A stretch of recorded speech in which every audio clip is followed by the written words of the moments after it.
Skin in the Game, Hidden Asymmetries in Daily Life by Nassim Nicholas Taleb.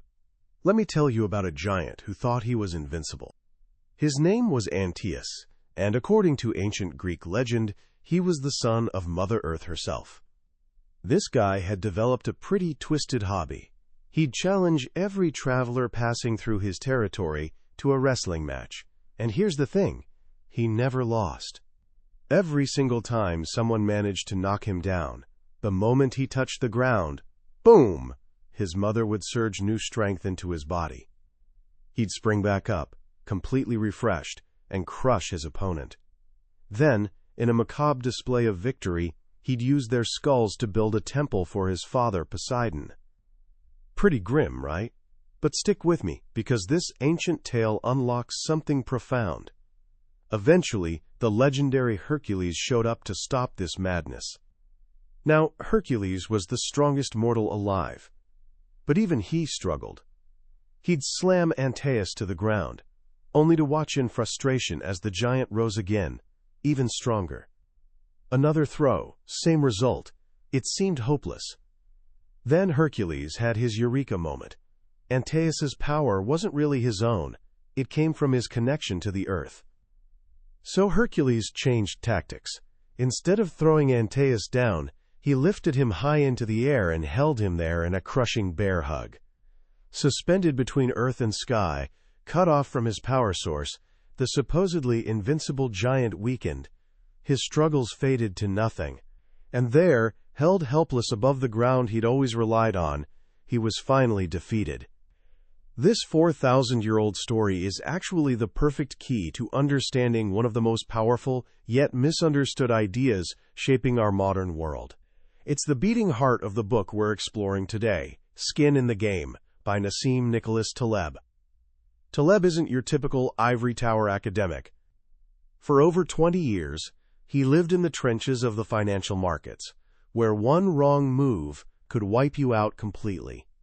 He made his living, and ultimately his fortune, by mastering uncertainty and managing risk in real time. From that crucible of experience, he forged a philosophy that's both brutally practical and surprisingly profound. This book delivers a simple yet revolutionary message. You cannot separate knowledge from real-world contact. You cannot divorce decisions from consequences. Anyone who tries, anyone making choices for others without sharing the risks of those choices, is like Hercules holding Antaeus in the air. They might seem powerful for a moment, but they're dangerously disconnected from reality. By the time we finish this journey, I promise you'll have a powerful new lens for seeing the world. You'll develop what I call a built-in nonsense detector that helps you distinguish between people who genuinely know what they're talking about and those who are just, well, talking.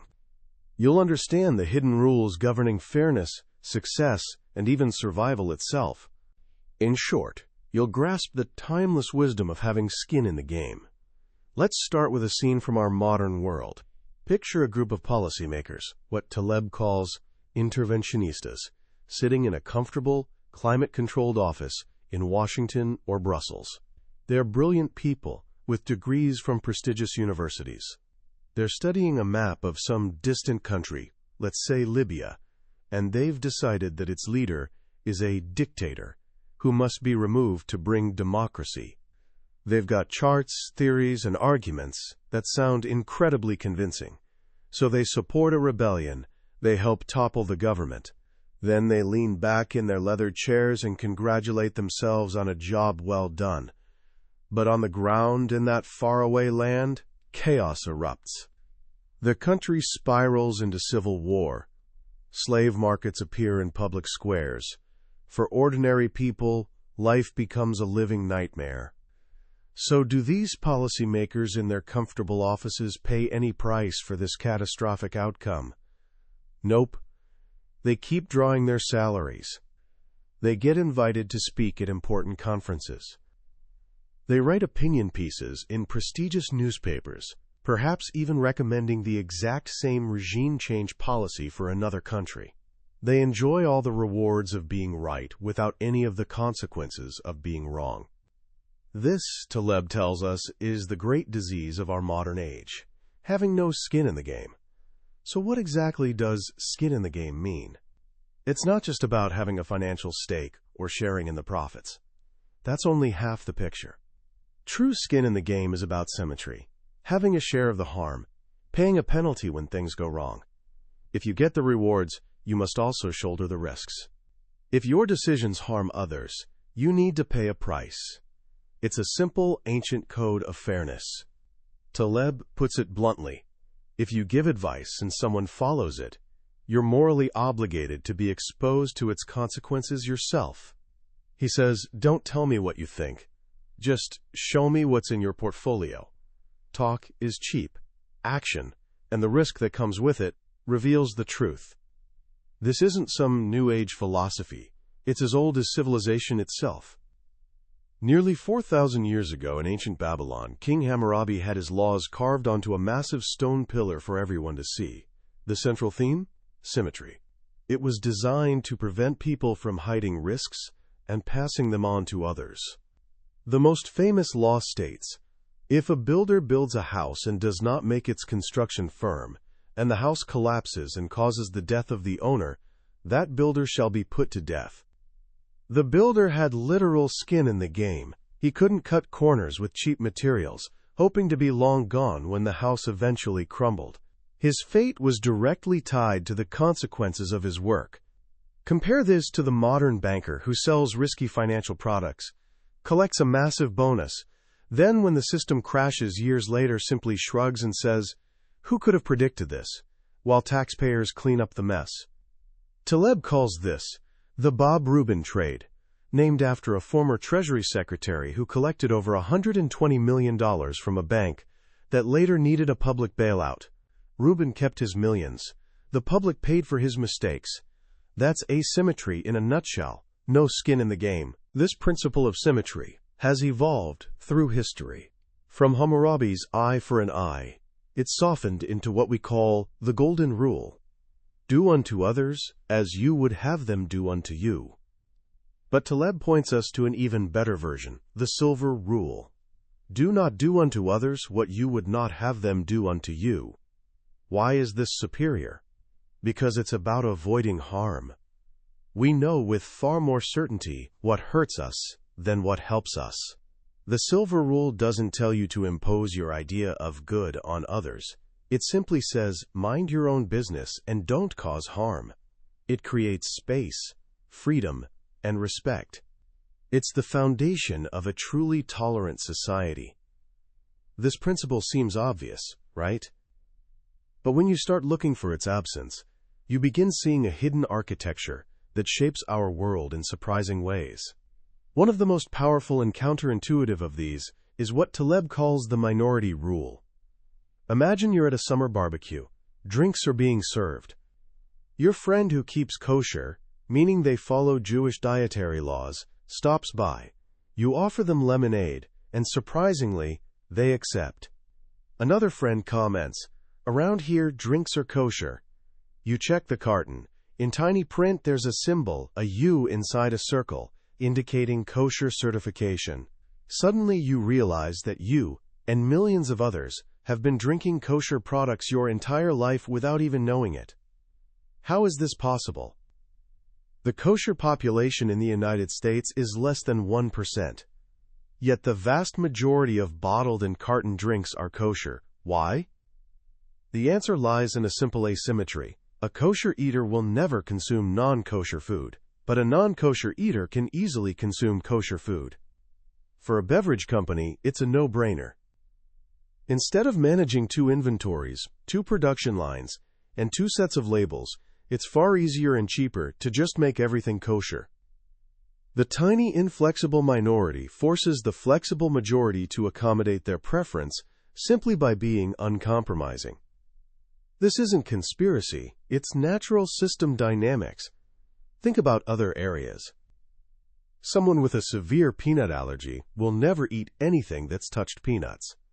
But someone without the allergy can eat peanut-free food just fine. That's why airlines and schools have become peanut-free zones. The most intolerant wins. Someone who can only drive an automatic car is excluded from driving manual, but someone who can drive manual can easily handle automatic. Over time, automatic transmissions dominate the market, not necessarily because the majority prefers them, but because they accommodate everyone. Taleb argues this minority rule explains the spread of ideas, languages, and even religions.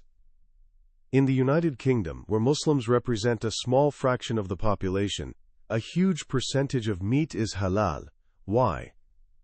Same asymmetry. A Muslim won't eat non-halal meat, but a non-Muslim can eat halal meat. For butchers and restaurants, it simplifies operations to just offer halal. This reveals something fundamental about how societies change. It's not always through consensus or majority vote. Often, it's a small, dedicated, and stubborn minority with skin in the game, or as Taleb calls it, soul in the game, that drives transformation. It only takes a few virtuous, intolerant people with courage to make a society function properly. This is powerful, but it also contains a warning. Just as a virtuous minority can enforce morality, a destructive minority can hijack a system. A society that has chosen tolerance, Taleb argues, must be intolerant of intolerance itself. This is the paradox that thinkers like Karl Popper identified. For tolerance to survive, it cannot tolerate forces that seek to destroy it. This dynamic of asymmetry, the small controlling the large, also explains how we become enslaved in the modern world, often without realizing it. Imagine you own a small airline and need a pilot for tomorrow's flight. You could hire a freelance contractor. Seems cheaper and more efficient. You sign a contract with Bob. The contract includes penalties if he fails to show up. But the night before the flight, Bob calls. A wealthy sheikh has offered him 10 times your fee to fly to Las Vegas instead. The offer is so generous, it easily covers your contract penalty. Bob's a rational guy. He takes the better deal. You're ruined. Now imagine Bob was your employee instead. Employees are more expensive, regular salary, benefits, less flexibility, but an employee has something a contractor doesn't. Much more skin in the game. An employee has a reputation to protect. Not just for this job, but for their entire career. They depend on that steady paycheck. They've demonstrated a kind of domestication through the very act of being an employee. They're the housebroken dog, while the contractor is the wolf. The employee is dependable because they have something huge to lose by letting you down. You're essentially buying their reliability. By giving them security, you're reducing your own risk of catastrophic failure. Taleb argues we live in an age where people aren't owned by one company anymore, but by something potentially worse, the concept of being employable.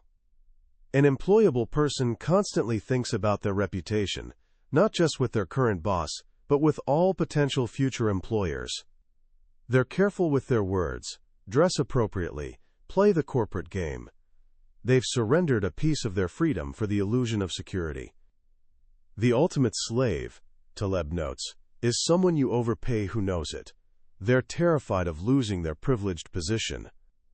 This is the wolf, from Aesop's fable, who sees the comfortable, well-fed dog, but runs away in terror upon noticing the collar mark on the dog's neck. Freedom, the wolf realizes, always comes at a price. It requires risk. So if having skin in the game is about risk and consequence, how does it help us distinguish real expertise from mere appearance? This brings us to one of Taleb's most memorable insights. Surgeons should not look like surgeons. Imagine choosing between two surgeons. The first is picture perfect, fit, silver hair, delicate hands, calm, measured voice. His office displays diplomas from the most prestigious universities. He looks like he was sent from central casting to play a top surgeon. The second looks like a butcher. Overweight, large, clumsy-looking hands, untucked shirt, thick, unrefined accent, no diplomas on his wall. He looks completely out of place. Which one would you choose? Taleb says he'd pick the butcher-like surgeon every single time. Why? Because for that second surgeon to have succeeded in his profession and reached the same rank as the first, he had to be so much better. He had to overcome massive negative perception about his appearance. Reality, the ultimate judge of surgical skill, is completely blind to looks. When your life is on the line, you don't care if your surgeon has a Harvard diploma or a gold tooth. You care whether they have skilled hands. The person who doesn't look the part but has succeeded anyway has been filtered by reality. They've proven substance over style. This is the opposite of a corporate chief executive, who's often selected precisely because they look the part. Their job is to be an actor, projecting confidence and following a script. This leads to what Taleb calls the green lumber fallacy. The story goes that a man made a fortune trading, quote, green lumber, all the while thinking it was lumber painted green. He had no idea it was the term for freshly cut wood. Meanwhile, an expert who knew every intricate detail about the timber industry went bankrupt. The fallacy isn't that knowledge is useless. It's that we often mistake the wrong kind of knowledge for the right kind. We focus on jargon, credentials, and cosmetic details, while the person with real skin in the game focuses on something more fundamental, the actual dynamics of buying and selling. What can be packaged into a neat, clean narrative is often a sucker's trap. The real world is messy, and the knowledge that actually matters is often gritty, intuitive, and hard to explain. As one of Taleb's old trading mentors used to say, the people you understand most easily are necessarily the ones full of it. This brings us to the ethical heart of the book, what Taleb calls soul in the game. This transcends personal risk. It's about honor, sacrifice, and taking risks for others, for something larger than yourself. If you don't take risks for your beliefs, you are nothing. Virtue, in this view, isn't something you advertise. It's not about writing a charity check or putting a sign in your hotel bathroom saying protect the environment just to save on laundry costs. That's what Taleb calls the merchandising of virtue. True virtue is what you do when no one's watching. It's about making sacrifices. The highest virtue is courage, and courage is the one thing you cannot fake. Taleb tells the story of James Bond in the movie Spectre. Bond is fighting a conspiracy within his own agency and asks his gadget master Q for help. Q, a regular employee, hesitates. I have a mortgage and 2 cats. He has skin of others in his game. His personal responsibilities make it costly for him to take a moral stand. Society, Taleb observes, prefers its saints and heroes to be unattached, free from the dilemmas that family and dependence create. A person with a mortgage, 9 children, and a sick parent is easy to control. Their ethics can be compromised because they have too much to lose.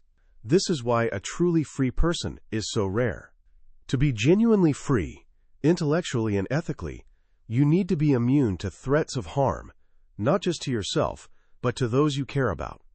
The most virtuous act, then, is taking an unpopular position for truth's sake, standing against the mob when it's costly to do so, when your reputation is on the line. Anyone can signal virtue when it's safe. It takes real courage when it's dangerous.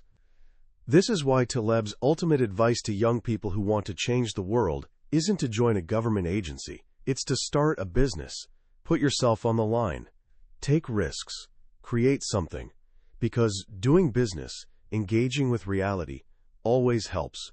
Grand abstract plans to save the world often cause more harm than good, precisely because they're conceived by people with no skin in the game. Finally, we arrive at the book's deepest and most challenging idea, the link between skin in the game, ruin, and rationality. What does it mean to be rational? For most of modern social science, rationality is about having correct beliefs and making decisions that maximize your utility, like a calculator. But Taleb, drawing on deep practical and mathematical insight, argues this is completely wrong. Rationality, he says, is about one thing only: survival. What is rational is what allows you, your family, your tribe, and ultimately humanity to survive. Anything threatening survival is, by definition, irrational. To understand this, we need to grasp a concept called ergodicity. It sounds complicated, but the idea is simple and can be explained with a casino trip. Imagine 2 scenarios. In the first, 100 different people go to a casino. Each gambles for a set time. At day's end, some have won, some have lost. Maybe one person went bust. We can calculate that. On average, they had a certain return and a 1% chance of going broke. This is ensemble probability, a snapshot of a group at one point in time. Now, the second scenario. One person goes to the casino 100 days in a row, starting with the same amount each day. Let's say on day 28, he loses everything. He goes bust. Is there a day 29 for him? No, game over. He's hit an absorbing barrier, ruin. No matter how good his odds were on any given day, the simple fact that he was repeatedly exposed to a small risk of ruin meant his eventual bankruptcy was virtually certain, approaching 100% probability. The probability of success for the group of 100 people doesn't apply to the single individual over time. This is the failure of ergodicity. The ensemble and time probabilities are not the same. This is a devastating critique of modern finance and economics. When a financial advisor tells you the stock market has returned an average of 8% annually over the long run, they're giving you ensemble probability. But you're not the market. You're a single person traveling through time. You can go bust. You can be forced to sell at the worst possible moment. Your returns are path dependent. Sequence matters. To succeed, you must first survive. This is logic that any trader, any entrepreneur, anyone who has taken real risks understands in their bones. But it's often invisible to academics living in the sterile world of models and averages. Rationality, then, is the avoidance of systemic ruin. It's not about being right in every bet, but having a strategy ensuring you can keep playing the game. It's why you don't cross a river that is, on average, 4 feet deep. It's why our ancestors developed superstitions and religious rules that might seem irrational to modern scientists. Taleb discusses kashrut, the Jewish dietary laws. They're complex and seemingly arbitrary. But the point isn't whether these rules are scientifically correct. The point is that populations following them survived through millennia of hardship. These rules, these supposedly irrational beliefs, provided group cohesion and risk management. They were heuristics for survival. Survival comes first. Truth, understanding, and science come later. You must survive to do science. You don't need science to survive. This is the ultimate wisdom of skin in the game. It's the filter that has allowed life to persist and evolve for billions of years. It connects us to a logic far deeper and more rigorous than any theory in a book. It's the logic of reality itself. So what do we take away from this whirlwind tour of Nassim Nicholas Taleb's thinking? Skin in the Game isn't a self-help book with a neat 5-step plan. It's something far more valuable, a new operating system for your mind. It's a lens that, once you learn to use it, changes how you see everything. From the news you consume, to the advice you take, to how you understand fairness and virtue. The most powerful lesson for me is the relentless focus on reality over rhetoric. In a world drowning in cheap talk, expert opinions, and virtue signaling, Taleb calls us back to the ground. He reminds us that what you say matters far less than what you do, especially when what you do involves taking real, tangible risk. This idea redefines expertise. An expert isn't someone with a fancy degree or a long publication list. An expert is someone who has been filtered by reality, someone who has faced consequences of their actions and survived. It's the entrepreneur who has faced bankruptcy, the surgeon with scarred hands, the grandmother whose wisdom has been tested by generations. Time, Taleb tells us, is the ultimate judge. What survives does so for a reason. This book gives us permission to trust our instincts over the pronouncements of what Taleb calls the intellectual yet idiot, the person who is brilliant at explaining things but clueless about how they actually work. It teaches skepticism toward complicated solutions, top-down plans, and anyone claiming to know what's best for us without sharing our risks. So how can we apply this in our lives, starting today? Here are a few simple ideas. First, practice the portfolio test. Next time you hear someone offering strong advice, whether about an investment, a political issue, or a life choice, ask yourself, what skin do they have in the game? Are they exposed to consequences of their own advice? This simple filter will help you cut through enormous amounts of noise. Second, embrace the silver rule. For just 1 week, consciously focus not on what you think is good for others, but simply on not doing to them what you wouldn't want done to you. This simple shift can transform your relationships, moving them from judgment to respect and space. Third, look for hidden asymmetries. Start noticing the minority rule in action around you. Why is the company picnic menu suddenly all vegetarian? Why are all the sodas in the machine diet? When you see this principle at play, you'll begin understanding the powerful, non-obvious ways our world is shaped by the stubborn and committed. Ultimately, skin in the game is a call to courage. It's a call to live authentically, where your actions and beliefs align. It's a challenge to step out of the spectator stands and onto the field, to risk, to fail, to learn, and to truly live.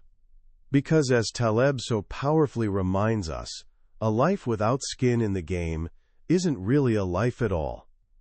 That was the book summary of Skin in the Game by Nassim Nicholas Taleb. We've touched on the main currents of this powerful work, but I'll be honest, a summary is like a map, while the book itself is the territory. The real journey happens when you walk the path yourself, in those quiet moments, when a particular story or simple phrase connects with your own experience in unexpected ways. This summary is here to help you decide if this book deserves your time and attention. If anything we've discussed today has sparked your curiosity or challenged your thinking, I encourage you to pick up a copy. Reading it isn't just about learning new ideas. It's an experience that can genuinely sharpen how you navigate the world. A link to the book is in the description below. Also, if you found this journey valuable, please take a moment to click that like button and subscribe to our channel, Billionaire's Bookshelf. It helps us grow and ensures you won't miss our next deep dive into another life-changing book. Let's continue this journey of learning and growing together.